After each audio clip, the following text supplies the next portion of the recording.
Jake Morrison floated in the control room of his ship, the Defiant. The ship was far from Earth, at the edge of the solar system where the sun looked like just another star. Jake had been out here for 6 months, watching for anything strange, in space. The alarm rang out across the ship. Jake pushed himself toward the main screen where his communications officer, Ben Hayes, was working fast at his controls. Ben's face was white with worry. "Commander, we're getting a signal," Ben said. "It's not from Earth." Jake felt his stomach drop. They had been waiting for this day for years. Everyone knew that other life forms existed in space, but no one had ever made contact before. "Put it on the main screen," Jake said. The screen filled with static, then cleared. What they saw made everyone in the room go silent. A tall, thin creature with blue skin and large black eyes stared back at them. It spoke in perfect English. "People of Earth," the creature said in a cold voice, "I am Commander Zeth of the Zephyrian Empire. We have been watching you for many years." Jake's crew looked at each other with fear. The alien continued speaking. "Your kind has become dangerous. You send ships into space. You explore where you do not belong. You take what is not yours. This must stop now." Dr. Lisa Parker, the ship's science officer, stepped forward. She was the smartest person Jake knew, and she studied alien life. But even she looked scared. "We demand that Earth stops all space travel beyond your solar system," Commander Zeth said. "You will destroy all your ships that can travel far from your planet. You will submit to our rule." The alien's eyes seemed to look right through the screen at them. "If you do not agree, we will destroy your world and everyone on it. You have 72 hours to decide." The screen went black. The control room was quiet, except for the hum of the ship's engines. "Ben, send this message to Earth, right away," Jake said. "Priority 1. While Ben worked, Jake called his senior officers together. Besides Lisa and Ben, there was Sam Rodriguez, the ship's engineer, and Amy Chen, their best pilot. "This is bad," Sam said. "Really bad. Did you see the size of that ship behind the alien? It was huge." Amy nodded. "I counted at least 50 weapons, on just the part we could see." Lisa was quiet, thinking hard. "Something doesn't feel right about this," she said finally. "Why would they wait until now to contact us? Humans have been in space for over 100 years. Maybe we just got too far from home," Jake suggested. "Maybe we crossed some kind of line. Or maybe," Lisa said slowly, "there's something else going on." Back on Earth, the message from the Defiant reached the Global Defense Council within hours. President Helen Carter sat in the emergency meeting room with the world's most important leaders. General Frank Stone, head of Earth's military, read the message aloud. When he finished, the room was silent. "We have to surrender," General Stone said. "We can't fight beings this advanced. Look at their technology. They speak our language perfectly. They've been watching us for years without us knowing." "But if we give up," said Dr. Parker's colleague from Earth, Dr. Ryan Bell, "we'll never be free again. They'll control everything we do." President Carter looked tired. She had been president for only 2 years, and now she had to make the biggest decision in human history. "How many ships do we have that can fight?" she asked. "Maybe 200 that could do any good," General Stone said. "But against their technology, it would be like throwing stones at a tank." "What about our space stations? Our colonies on Mars and the Moon? They'd be destroyed in minutes," the general replied. Meanwhile, back on the Defiant, Jake couldn't sleep. He kept thinking about the alien's words. Something bothered him about the whole situation. He went to the ship's lab, where Lisa was working. She was looking at star charts and old exploration records. "Find anything interesting?" Jake asked. Lisa looked up. "Maybe." "Jake, remember the old mining station on asteroid ZX7? The one that was abandoned 20 years ago?" "Yeah, why?" "I've been going through the old reports. The miners found some strange things there, before they shut it down. Artifacts that didn't make sense. Things that looked too old to be human-made. Jake sat down next to her. What kind of artifacts? Metal objects with symbols on them. Tools that were too advanced for their time. The mining company classified the reports and never told anyone. Why are you thinking about this now? Lisa pulled up a photo on her screen. It showed a piece of metal with strange markings. Because I've seen these symbols before. In old books about ancient civilizations. And Jake, there's something else. She showed him another screen with data from their ship's sensors. I've been scanning that asteroid since we got the alien message. There's something there. Something giving off energy. Jake stared at the data. Are you saying we should go look? I'm saying we need to know what we're dealing with before we make any decisions. If these aliens have been watching us for so long, why haven't they contacted us before? What changed? Jake thought about it. Earth's leaders had less than 72 hours to decide the fate of humanity. But maybe, just maybe, there was more to this story than they knew. Set course for asteroid ZX-7, Jake said. We're going to find out what's really going on. As the Defiant changed direction toward the old mining station, none of them knew that. Their discovery would change everything. The alien ultimatum was just the beginning of a much bigger story that stretched back thousands of years. The countdown to humanity's deadline had begun, but so had their journey to the truth. The Defiant reached asteroid ZX-712, hours after changing course. Jake Morrison stood on the bridge, watching the dark rock grow larger on their screens. The old mining station looked like a ghost town, with empty buildings and broken equipment scattered across the surface. Take us down to Landing Bay 3, Jake told Amy Chen. That's closest to where the miners found the artifacts. Amy piloted the ship carefully through the asteroid's weak gravity. The landing was smooth, but everyone felt nervous. They had less than 60 hours before Earth had to give the aliens an answer. Jake, Lisa Parker, and Sam Rodriguez put on their spacesuits and left the ship. Ben Hayes stayed behind to watch for any alien ships that might come looking for them. The mining station was dark and cold. Their helmet lights cut through the darkness as they walked through empty corridors. Everything was covered in dust. The artifacts were found in Section 7, Lisa said, checking her map, deep in the mining tunnels. They walked for 20 minutes before reaching the right area. The tunnel went down into the asteroid's center. Their lights showed old mining equipment and empty ore carts. There, Lisa pointed to a sealed door. According to the records, they put everything behind that door and locked it. Sam worked on the door's electronic lock. After a few minutes, it opened with a loud hiss. Cold air rushed out. Inside was a small room filled with metal boxes. Lisa opened the first box and gasped. Inside were pieces of metal with strange symbols carved into them. But these weren't the rough carvings of ancient people. The symbols were perfect, made with advanced tools. Jake, look at this, Lisa said, holding up a piece of metal. This isn't from Earth, but it's not from the aliens either. It's something else. Sam opened another box. Inside were tools that looked human, but they were made from materials that didn't exist on Earth. These are human tools, he said, but they're thousands of years old. Maybe tens of thousands. Lisa was scanning the artifacts with her equipment. The dating is impossible. Some of these are over 50,000 years old, but humans weren't advanced enough to make these back then. Jake picked up what looked like a data storage device. It was small and black, with symbols that seemed to glow in the light. Can we read this? Maybe, Lisa said. Let me try connecting it to our computers. They took the artifacts back to the ship. While Lisa worked on the data device, Jake checked in with Earth. The news was not good. Commander Morrison, President Carter's voice came through the radio. We need you back here. The aliens have sent more messages. They're getting impatient.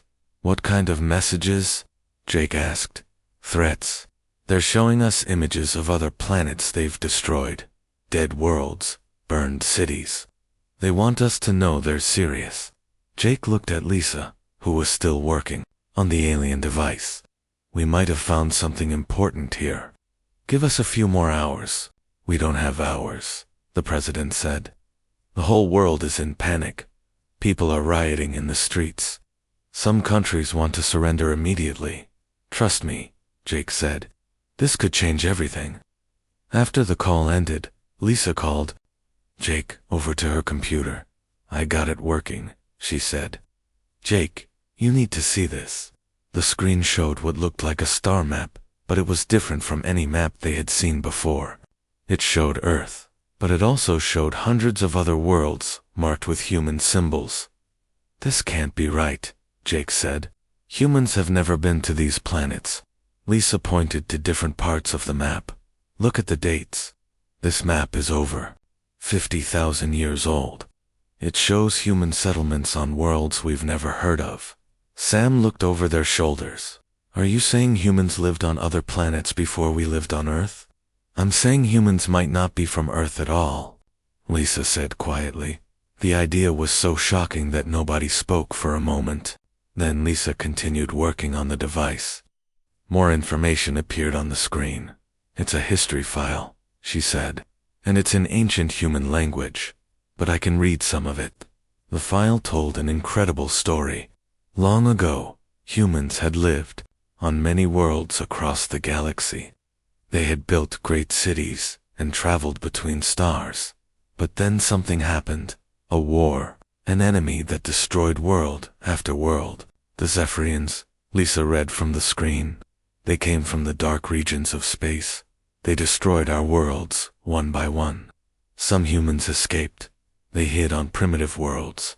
They forgot their past. Jake felt cold. Earth is one of those hiding places. Yes, Lisa said. And according to this, there are others. Other human worlds that survived by hiding and forgetting who they really were. The file showed more information. The Zephyrians had been hunting the scattered humans for thousands of years. Whenever a human world became too advanced, too noticeable, the Zephyrians would find them and destroy them. That's why they contacted us now, Sam said. We're getting too advanced. Our space travel is making us visible. Lisa kept reading. There's more. The Zephyrians have a weakness. Their ships use a special type of energy shield, but there's a frequency that can break through it. A frequency that human technology can create. What frequency? Jake asked. Lisa showed them the data. It's high-energy radio waves at a specific pattern, but it would take enormous power to generate it. How much power? Sam asked. All of Earth's power grid working together. Every power plant, every satellite, every energy source on the planet. Jake thought about it. Could it work? Maybe, Lisa said. But we'd only get one chance, and we'd have to coordinate it perfectly. Then, something else appeared on the screen. It was a communication system, still active after all these years. It's a network, Lisa said with excitement. A network connecting all the hidden human worlds. If this still works, we could contact them. She worked quickly on the controls. After a few minutes, signals started coming through, voices speaking in different languages, but all human. Hello, Lisa spoke into the communicator. This is Dr. Lisa Parker from Earth. Can anyone hear me? A voice answered in English. We hear you, Earth. This is Colony 7. We've been waiting for this day for a very long time. More voices joined in. Colony 12 here. We're ready. Colony 3 standing by. Colony 15 prepared. In total, 6 different human colonies answered the call. They had all been hiding for thousands of years, waiting for the day when they could fight back against the Zep. How many of you are there? Jake asked. Hundreds of millions, came the answer. We've been preparing for this day. We have weapons, ships, and technology that the Zephyrians don't know about. Lisa looked at Jake with hope in her eyes. We're not alone. We never were. But then Ben's voice came over the ship's radio. "Commander, we have a problem. I'm detecting Zephyrian ships heading this way. 3 of them, and they're big." Jake made a quick decision. "Get us out of here, and send everything we've learned to Earth immediately." As the Defiant lifted off from the asteroid, Jake knew everything had changed. Humanity wasn't a young species facing extinction. They were survivors of an ancient war, and now they had the chance to finish what their ancestors had started. The real question was, would Earth's leaders be brave enough to take that chance? The emergency meeting at Earth's Global Defense Council was the most important in human history. President Helen Carter sat at the head of the table, looking at the faces of world leaders who had gathered in person or by video link. Dr. Lisa Parker stood at the front of the room, explaining what they had found on the asteroid. On the big screen behind her were images of the ancient artifacts and the star map showing human colonies across the galaxy. "So, you're telling us," said Prime Minister Wang from China, "that humans are not from Earth?" "That's exactly what I'm telling you," Lisa said. "We're descendants of an ancient human civilization that was scattered across the galaxy. The Zephyrians destroyed our original worlds thousands of years ago." General Frank Stone shook his head. "This is hard to believe. Even if it's true, how does it help us? We still have less than 30 hours to give them an answer." "It helps, because we're not alone," Lisa said. "There are 6 other human colonies out there, and they've been preparing for this day. They have technology and weapons that could help us fight." President Carter looked at the data on her tablet. "What about this frequency weapon? Can it really work?" Sam Rodriguez, who had come to Earth with the Defiant's crew, stepped forward. "I've been working with our best engineers. Yes, it can work, but we need to coordinate every power source on Earth. Every satellite, every power plant, every energy grid. And if we fail," asked President Carter. "Then we all die," Sam said simply. "But if we surrender, we'll die slowly as slaves. At least this way, we die fighting." Admito. Kate Williams, head of Earth's space fleet, looked at the star map. "How do we contact these other colonies? How do we coordinate an attack?" Lisa showed them the communication device they had found. "This network is still active. I've been talking to the colony leaders. They're ready to fight, but they need to know that Earth is committed." "What kind of technology do they have?" asked General Stone. "Colony 7 has developed ships that can't be detected by normal sensors," Lisa explained. "Colony 12 has energy weapons more powerful than anything we've seen. Colony 3 has figured out how to slow down time in small areas." "Slow down time?" President Carter asked. "It's hard to explain," Lisa said, "but it means their fighters can move faster than anyone expects. Colony 15 has the biggest ships, and Colony 9 has the best shields." The room was quiet as everyone thought about what they had heard. Finally, President Carter spoke. "What about the Zephyrians? What do we know about their weaknesses?" Sam put up a new image on the screen. "Besides the frequency weapon, we know they rely too much on their technology. They think they're superior to everyone else. That makes them overconfident. They also don't expect us to work together," Lisa added. "For thousands of years, they've been fighting scattered groups of humans. They've never faced all of us working as one." President Carter stood up. "I need to know, if we do this, what are our chances?" Lisa looked at Sam, then back at the president. "If we're lucky, and if everything goes perfectly, maybe 50%. And if we surrender, 0%, Lisa said. "They'll control us for a while, then they'll get rid of us when we're no longer useful. That's what they've always done." General Stone stood up. "I still think we should surrender. 50% isn't good enough when we're talking about the entire human race." "No," said Admiral Williams. "The doctor is right. Better to die fighting than to live as slaves." The debate went on for hours. Some leaders wanted to surrender, others wanted to fight. But slowly, more and more people started to agree with Lisa's plan. Meanwhile, Jake Morrison was working with engineers around the world to prepare the frequency weapon. They had to modify every satellite and power station on Earth. It was the biggest engineering project in human history, and they had to do it in less than 24 hours. The power requirements are enormous, said Dr. Kim from South Korea. We'll burn out half our equipment, but it will work, Jake asked. For about 30 seconds, Dr. Kim said. That's all we'll get. 30 seconds to save the world, Jake said. It'll have to be enough. While Jake worked on the technical problems, Lisa was coordinating with the other human colonies. Each colony had a different role to play in the attack. Colony 7 will handle the stealth attacks, she explained to President Carter. They'll hit the Zephyrian supply ships. Colony 12 will target their command vessels with their energy weapons. What about Earth? The president asked. We're the center of it all, Lisa said. When we activate the frequency weapon, it will be the signal for all colonies to attack at the same time. The plan was dangerous and complicated. Everything had to happen at exactly the right moment. If one colony attacked too early, the Zephyrians would know something was wrong. If someone was too late, the whole plan would fail. As the deadline approached, President Carter made her decision. She called a final meeting with her closest advisors.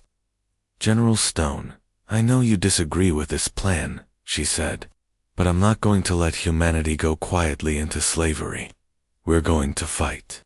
If that's your decision, then you have my full support, General Stone said. How do we tell the Zephyrians we don't? President Carter said. We let them think we're going to surrender. When they come to accept our surrender, that's when we hit them. Lisa looked at her watch.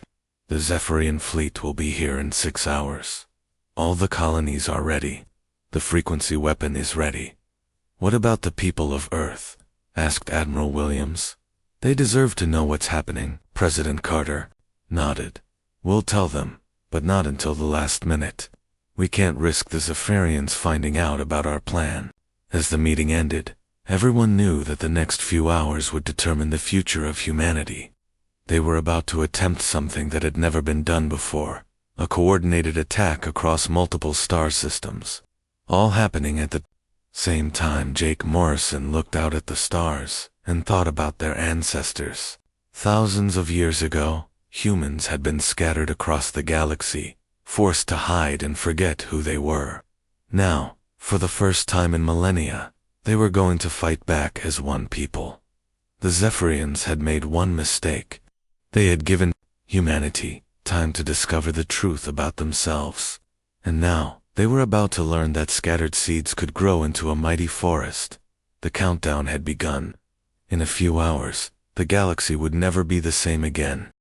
The Zephyrian fleet appeared at the edge of Earth's solar system, exactly on schedule.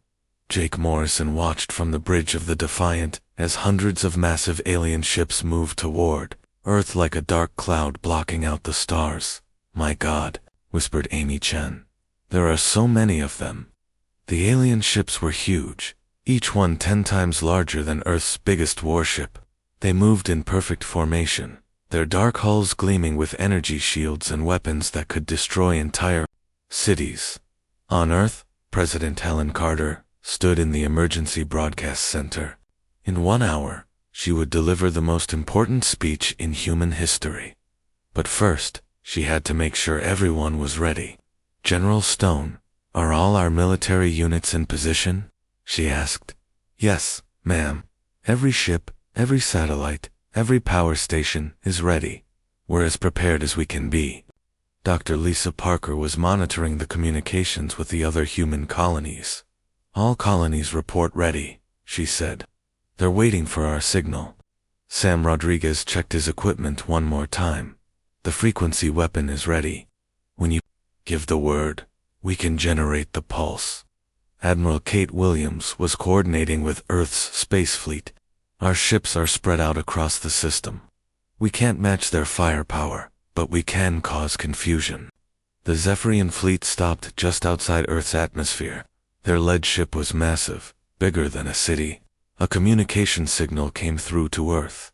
Commander Zeth appeared on screens around the world.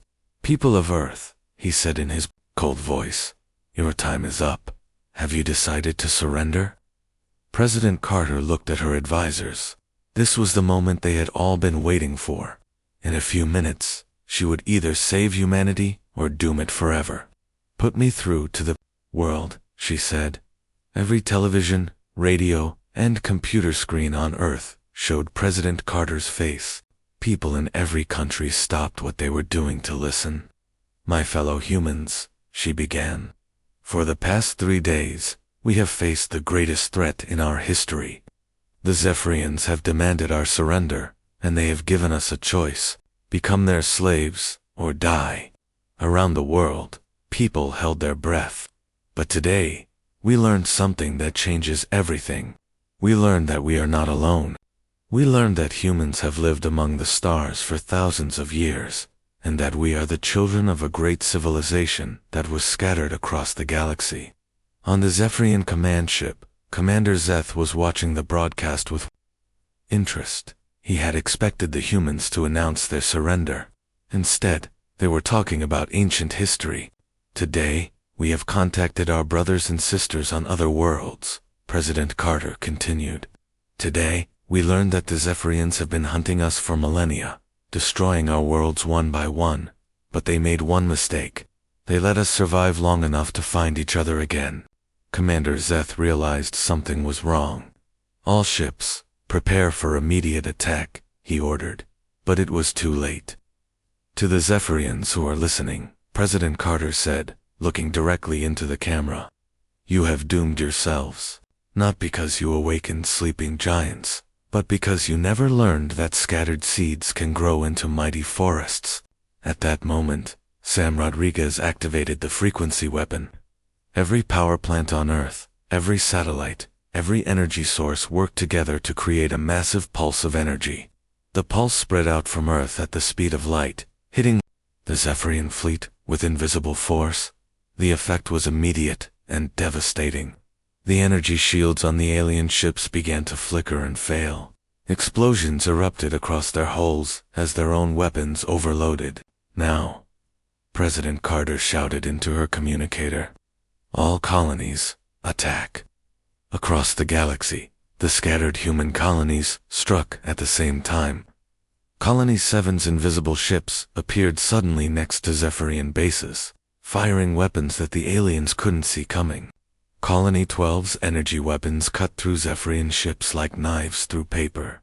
Colony 3 used their time-slowing technology to make their fighters move faster than the Zephyrians could react.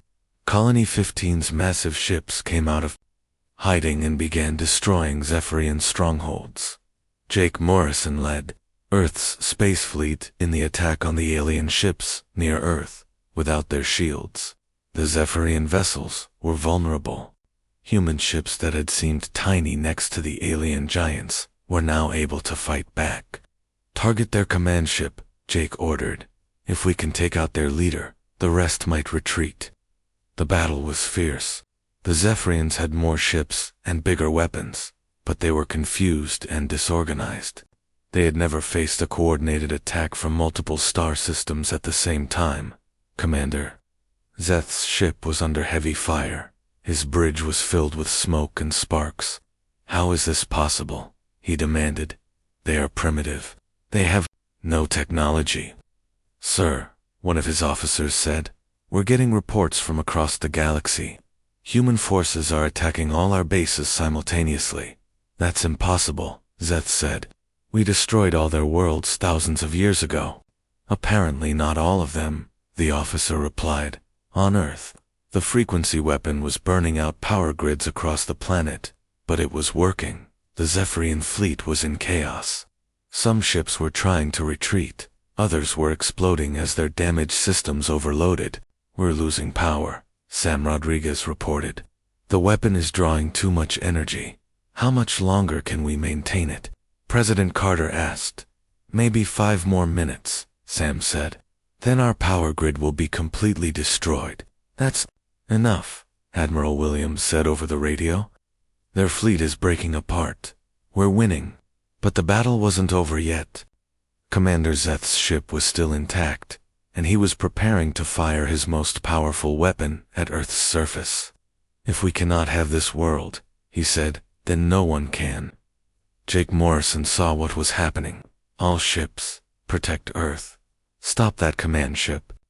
The remaining Earth ships threw themselves at the Zephyrian command vessel.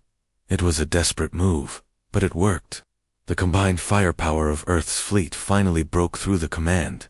Ships damaged shields. Commander Zeth's ship exploded in a brilliant flash of light. With their leader gone, the remaining Zephyrian ships began to retreat. But the victory was bigger than just the battle at Earth. Reports were coming in from across the galaxy. The Zephyrian Empire, which had ruled through fear for thousands of years, was collapsing. Their fleets were destroyed or retreating from dozens of star systems. "We did it," Lisa Parker said, barely believing it was true. "We actually did it, President." Carter's voice came through the speakers. "To all human colonies across the galaxy, this is Earth. The Zephyrian Empire is finished. We are free." The response was immediate. Voices from 6 different star systems called back, celebrating the victory. For the first time in thousands of years, humanity was united again. Jake Morrison looked out at the wreckage of the fleet floating in space around Earth. "It's over," he said. "The war our ancestors couldn't finish. We just won." But even as they celebrated, everyone knew that this was just the beginning. The galaxy was free, but now humanity had to figure out what to do with that freedom. The last broadcast from Earth had become the first broadcast of a new age. 5 years after the battle that freed the galaxy, Jake Morrison stood on the observation deck of the starship New Hope. Through the wide windows, he could see the rebuilt Earth spinning slowly in space, its cities glowing with light. The world had changed completely since the defeat of the where once there had been only one human world, now there were hundreds. The scattered colonies had come out of hiding, and new settlements were being built on worlds that had been empty for thousands of years. "Commander Morrison to the bridge," came the voice over the ship's speakers. "We're receiving a message from the Outer Rim." Jake made his way to the bridge, where his communications officer was working at her station. The New Hope was humanity's most advanced exploration ship, designed to find and contact other species that the Zephyrians had oppressed. "What do we have?" Jake asked. "It's incredible, sir," the officer said. "We're getting a signal from the Andromeda sector. It's ... It's human." Jake felt his heart race. "Put it through." The main screen filled with static, then cleared to show a woman with dark hair and tired eyes. She was wearing a uniform that looked similar to Earth's military style, but different in small ways. "This is Commander Sarah Blake of the human colony." "Ship Endurance," the woman said. "We've been hiding in the Andromeda sector for over 3,000 years. We heard about the liberation of the galaxy. Is it true? Are the Zephyrians really gone?" Jake stepped forward. "Commander Blake, this is Jake Morrison of Earth. Yes, it's true. The Zephyrian Empire was destroyed 5 years ago. You're free." The woman's eyes filled with tears. We never thought this day would come.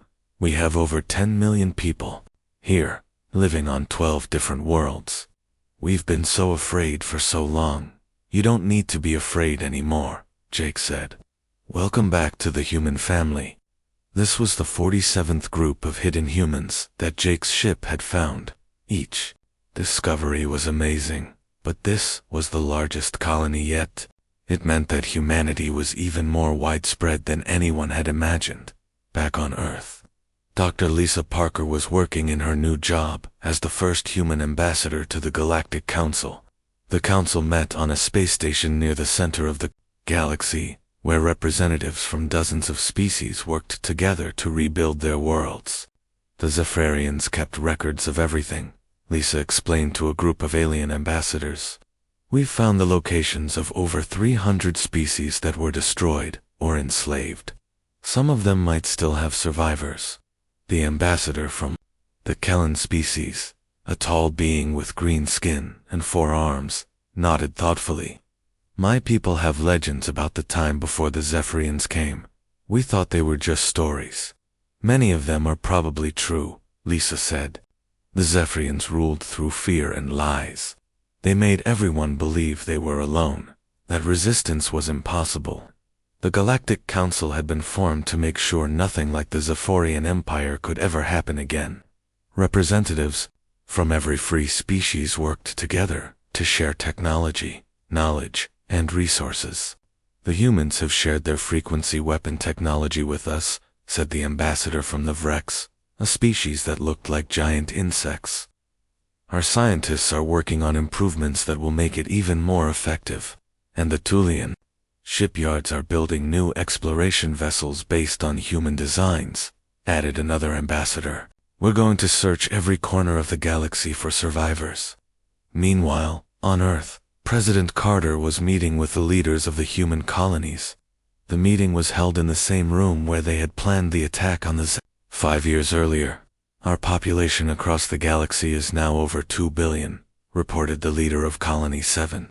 We have settlements on 400 worlds, and more are being established every month. What about the Zephyrian territories? Asked President Carter. Most of them are empty now, said the leader of Colony 12. The Zephyrians destroyed the original inhabitants long ago, but the worlds are habitable. We're setting up research stations to study their technology. General Stone, who had become the head of the new Human Defense Force, had good news to report. We've found massive databases on the old Zephyrian worlds. They contain information about every species they ever encountered. We're using this data to find more survivors. Any signs of Zephyrian survivors? President Carter asked. None, General Stone said. It appears their entire civilization was based on their military. When we destroyed their fleets, they had nothing left. The meeting continued for hours, discussing plans for new colonies, trade, agreements with other species, and exploration missions to distant parts of the galaxy. Humanity had gone from hiding on one world to being one of the most powerful civilizations in the galaxy, but perhaps the most important change was in how humans saw themselves. They were no longer afraid. They were no longer alone. They had rediscovered their place among the stars. Dr. Lisa Parker's personal log, recorded 5 years after the liberation. Today I received a message from the furthest human colony yet discovered. They're in a galaxy so far away that their light takes millions of years to reach us. Somehow, human ancestors made it even there, thousands of years ago. I think about Commander Zeth's final message sometimes. He said we were primitive, that we had no right to explore space. He never understood that exploration is what makes us human. Our ancestors traveled to the stars not because they had to, but because they wanted to see what was out there. The Zephyrians tried to keep us trapped on one world, to make us forget who we were, but they failed to understand something important. You can scatter the seeds of humanity across the galaxy, but you can't stop them from growing. Today, human ships are exploring regions of space that haven't been visited in millions of years. We're finding new species, new worlds, new wonders, and we're not conquering or enslaving anyone. We're sharing what we learn, helping others, building something better. The last broadcast from Earth was supposed to be humanity's final message. Instead, it became our first message as a united species. President Carter said the Zephyrians had doomed themselves, and she was right. They united us without meaning, too. But I think there's more to it than that. I think humanity's real strength isn't in our weapons or our technology. It's in our ability to work together, to help each other, to keep exploring even when we're afraid. The Zephyrians ruled through fear for thousands of years, but they never learned that fear can only win if people are alone. Once we found each other again, their empire was doomed. Now, as I look out at the stars, I see not empty space but a galaxy full of friends, full of possibilities, full of hope. The scattered seeds have grown into a mighty forest, and that forest is still growing. The galaxy is free, and it always will be, as long as humanity remembers who we really are, explorers, builders, and friends to all who seek peace among the stars. Jake Morrison's ship, the New Hope, continued its mission to find lost human colonies and contact new species. Each discovery reminded humanity that they were part of something much bigger than any one world or any one species. The last broadcast from Earth had ended the age of fear and begun the age of exploration. And somewhere in the vast galaxy, on worlds yet to be discovered, the scattered seeds of humanity were still growing, still reaching for the stars. The story of humanity among the stars had only just begun.